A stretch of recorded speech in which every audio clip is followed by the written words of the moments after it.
Assalamualaikum warahmatullahi wabarakatuh. Saya Maulana Malik Fajar dengan NIM 2117213 dari Fisika 2A. Di sini saya ingin menjelaskan tentang sejarah perkembangan komputer.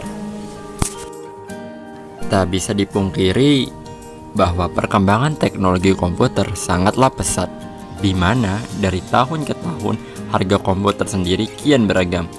Meskipun komputer berkembang dengan sangat pesat, nyatanya masih banyak orang yang belum bisa mengoperasikan komputer. Kebanyakan orang-orang yang belum mengoperasikan komputer ini lahir di era 60-an, di mana komputer belum banyak digunakan. Nah, karena keahlian komputer merupakan standar keahlian minimal yang harus dimiliki oleh meningkatkan produktivitas dan daya saing di pasar tenaga kerja dalam masyarakat informasi. Berikut adalah alasan mengapa kita harus belajar komputer. Yang pertama, komputer merupakan modal dalam mendapatkan pekerjaan. Bila Anda pernah melihat lowongan pekerjaan, hampir di setiap perusahaan mengharuskan pekerjanya mengerti cara mengoperasikan komputer. Syaratnya minimal tahu menguasai operasikan Microsoft Word dan Excel. Yang kedua, memudahkan dalam menyelesaikan tugas. Saat ini sekolah-sekolah kebanyakan memberikan tugas pada muridnya dalam bentuk ketikan, sehingga sangat penting bagi Anda untuk bisa mengoperasikan komputer. Yang ketiga, komputer sebagai media penghemat kertas. Komputer bisa digunakan sebagai alat menyimpan data, maka dari itu Anda bisa menghemat kertas dan data juga lebih aman. Yang keempat, komputer menjadikan Anda kreatif dan inovatif. Ini sangat berperan dalam mengembangkan kreativitas penggunanya.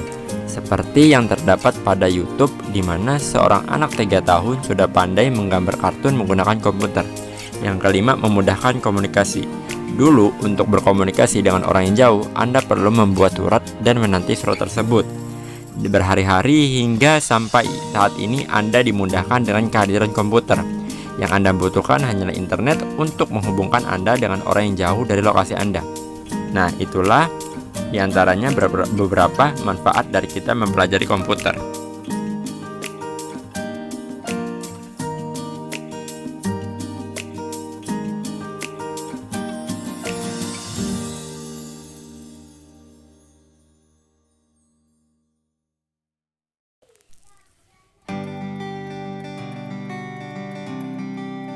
Menurut Daniel Kender dan Rod Monday dalam bukunya A Dictionary of Media and Communication, yang mengatakan bahwa teknologi informasi secara umum bersinonim dengan komputer dan jaringan komputer, namun lebih luas dalam hal perancangan berbagai teknologi yang digunakan. Lalu, kapan teknologi itu ada? Teknologi dalam hal ini teknologi informasi lahir beriringan dengan kelahiran peradaban manusia. Karena manusia cenderung untuk beradaptasi dengan cepat terhadap perkembangan teknologi agar dapat berkomunikasi dengan lebih cepat dan tepat. Dari literatur itu, sejarah perkembangan teknologi informasi dan cepat dibagi ke dalam 4 tahap atau 4 era.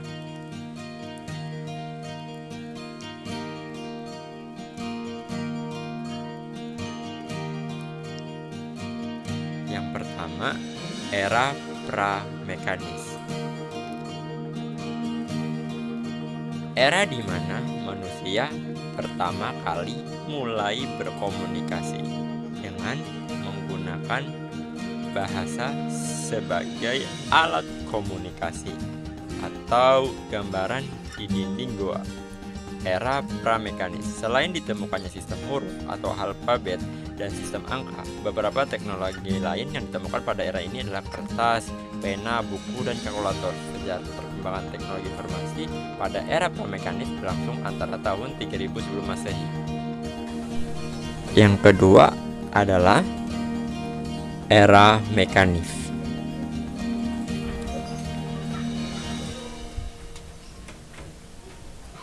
Era mekanis adalah era di mana kita pertama kali mulai melihat kaitan antara teknologi yang kita gunakan pada masa lalu.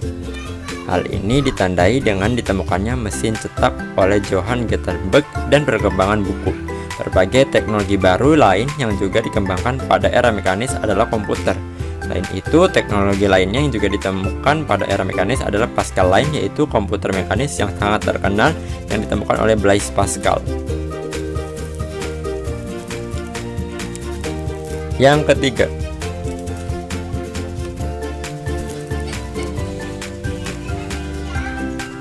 era elektromekanisme. Era elektromekanis merupakan era dimulainya telekomunikasi yang kita kenal sekarang. Era elektromekanis sendiri berlangsung selama 1 abad, yaitu antara 1840 hingga 1940. Beberapa teknologi revolusioner ditemukan pada era ini seperti baterai Volta pada akhir abad 18, telegraf, kode Morse, dan telepon yang diciptakan oleh Alexander Graham Bell, dan lainnya. Di era ini, teknologi lain yang ditemukan pada era elektromekanis adalah komputer digital. Komputer digital otomatis berskala besar pertama dibuat di Amerika Serikat dengan nama Mark I yang diciptakan oleh Universitas Harvard sekitar tahun 1940. Komputer ini memiliki tinggi 8 kaki, panjang dan lebar 2 kaki dengan berat sekitar 5 ton. Pada era ini juga muncul konsep teknologi komunikasi satelit. Semua teknologi tersebut merupakan langkah awal menuju sistem teknologi informasi modern. Dan yang keempat,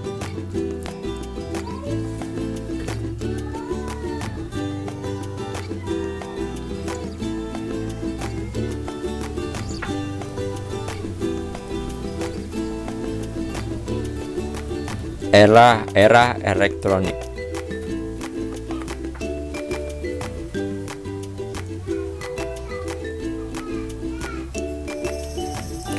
Era elektronik adalah era yang kita jalani saat ini.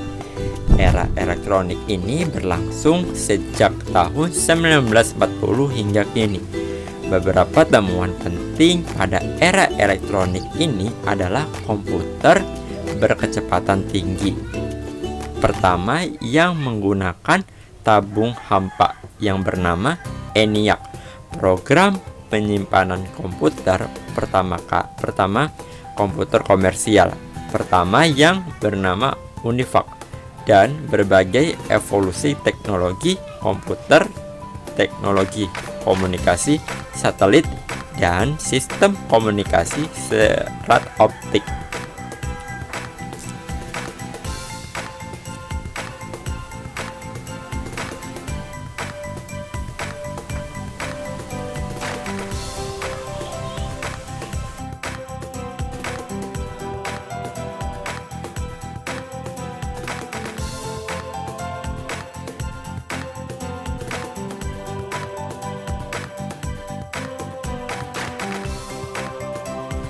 Bisa kita lihat, awal mulanya komputer diciptakan hanya bertujuan untuk dijadikan mesin hitung. Namun seiring perkembangan zaman, komputer ini beralih fungsi menjadi bermanfaat bagi banyak manusia. Charles Babbage adalah seorang matematikawan Inggris yang pertama kali menggagas tentang komputer yang dapat diprogram. Ia menciptakan difference engine, yaitu mesin yang dapat menyusun tabel matematika, di mana penemuannya inilah yang nantinya akan menjadi dasar ciptanya komputer. Dan dia adalah bapak komputer. Difference engine ciptaan Babbage ini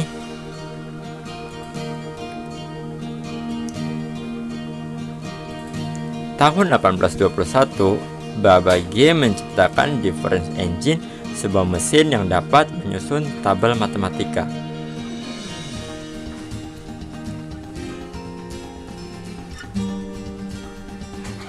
Babbage mendapatkan ide tentang mesin yang lebih baik yang akan mampu menyelesaikan tidak hanya satu jenis, namun berbagai jenis aritmatika.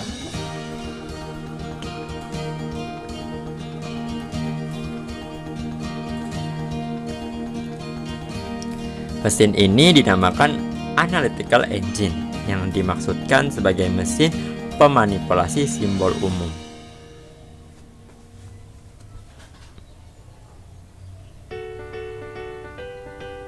serta mempunyai beberapa karakteristik dari komputer modern.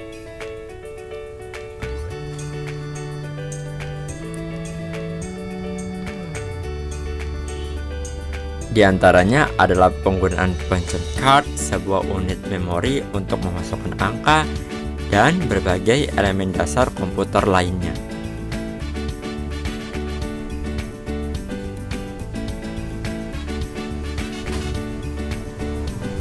Karya Babbage kurang begitu terkenal pada saat itu, sampai suatu saat dia bertemu dengan Ada, Countess of Lovelace.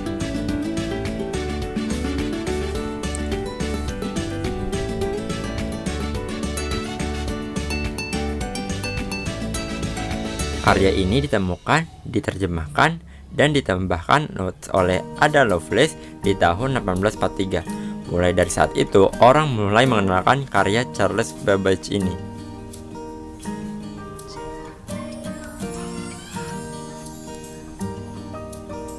Penemuan komputer oleh Babbage ini menjadi salah satu sumbangan paling bermanfaat bagi umat manusia.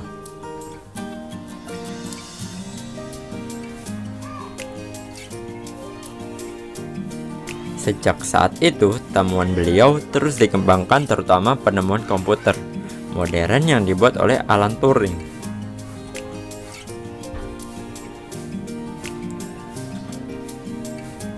Setelah penemuan mesin oleh Babbage ini, dan sebelum komputer berkembang sampai sekarang, ada tahapan dalam pengembangan komputer yang disebut generasi. Ada 5 generasi komputer yang masing-masing dimiliki cerita tersendiri.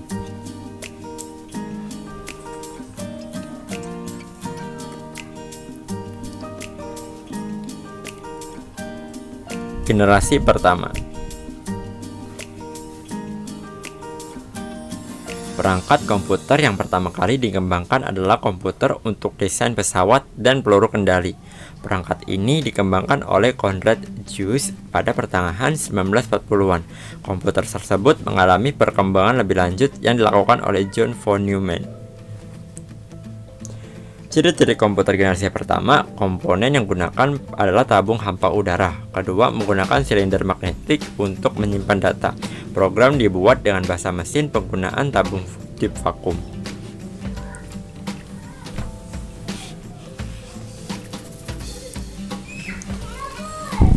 Generasi kedua.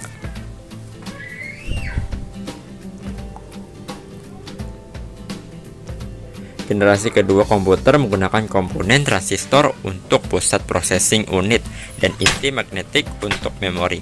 Daya ketahanan transistor ini lebih baik dibandingkan tube vakum pada komputer generasi pertama.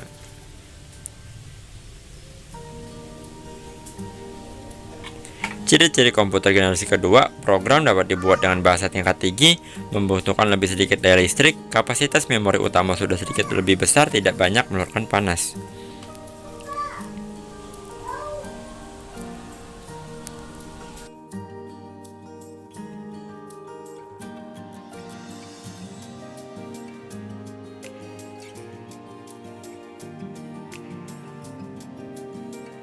Mata kuliah TIK ini kita mulai membahas materi dari sejarah perkembangan komputer, sistem informasi berbasis komputer, hardware, software, communicationware, internet, operating system Windows, dan Microsoft Office. Nah, di sini saya ingin membahas materi yang pertama, yaitu sejarah perkembangan komputer. Komputer generasi pertama, sirkuitnya umumnya menggunakan vacuum tube atau yang bisa kita lihat di gambar sebelah kanan. Program dibuat dengan bahasa mesin atau assembler.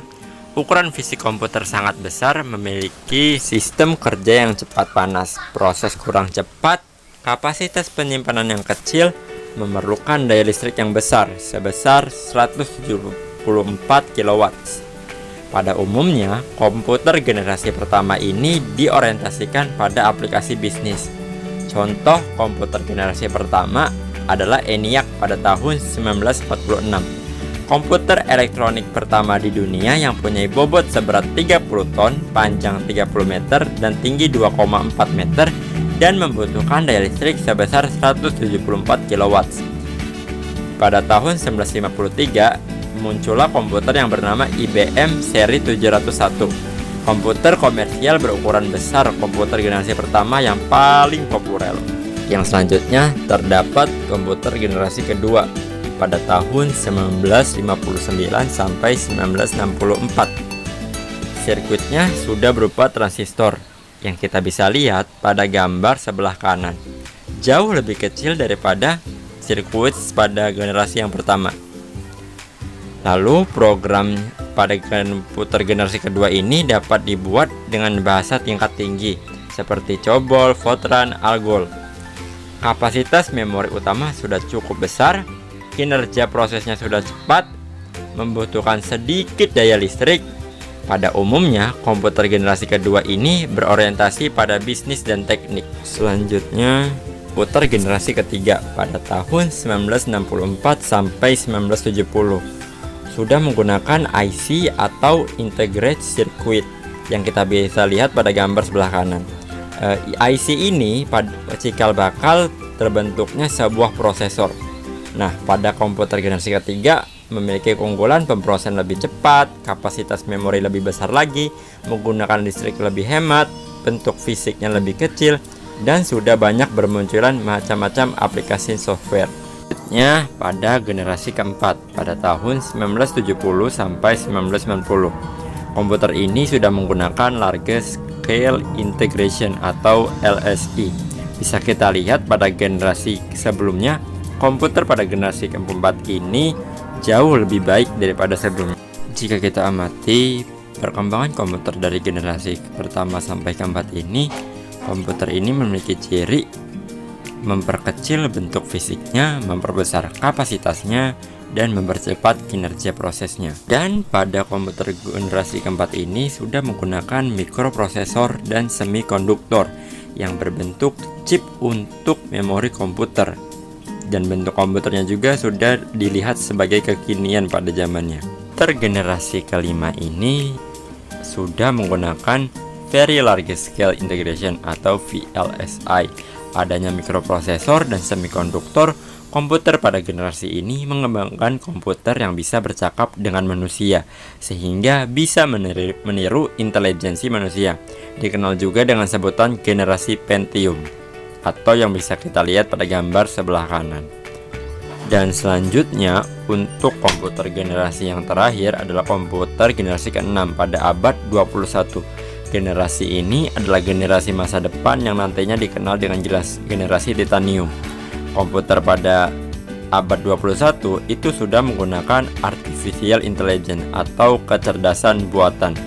Salah satu negara yang mempelopori terbentuknya komputer generasi ke-6 ini adalah negara Jepang. Negara Asia Timur tersebut memiliki potensi untuk menciptakan generasi ke-6 ini, atau yang bisa disebut artificial intelligence. Dengan artificial intelligence, komputer tersebut dapat menirukan atau bergerak sesuai yang diprogramkan. Contohnya mobil tanpa kemudi atau yang dikenal dengan auto drive.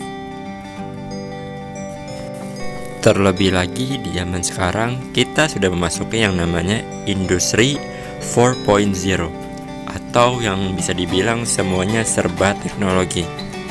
Komputer generasi ke-6 ini memberikan dampak positif dan juga dampak negatifnya bagi perubahan evolusi. Nah, salah satu dampak negatifnya, manusia dapat kehilangan pekerjaannya karena sudah digantikan oleh namanya mesin-mesin berteknologi canggih. Pun generasi ke-6 ini memiliki negatif yang sudah disampaikan. Komputer generasi ke-6 ini memiliki dampak positifnya juga, karena komputer generasi ke-6 ini dengan memiliki teknologi yang sudah canggih itu mendorong adanya perubahan evolusi untuk menciptakan komputer yang lebih canggih, lebih berkompeten, dan tentunya lebih berkualitas.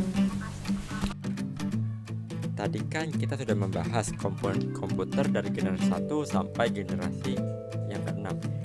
Dapat kita simpulkan bahwa komputer dari generasi ke-1 dan yang ke-6 adalah memperkecil bentuk fisiknya, memperbesar kapasitasnya, dan mempercepat kinerjanya. Mungkin itu dulu dari saya. Kurang lebihnya mohon maaf. Wassalamualaikum warahmatullahi wabarakatuh.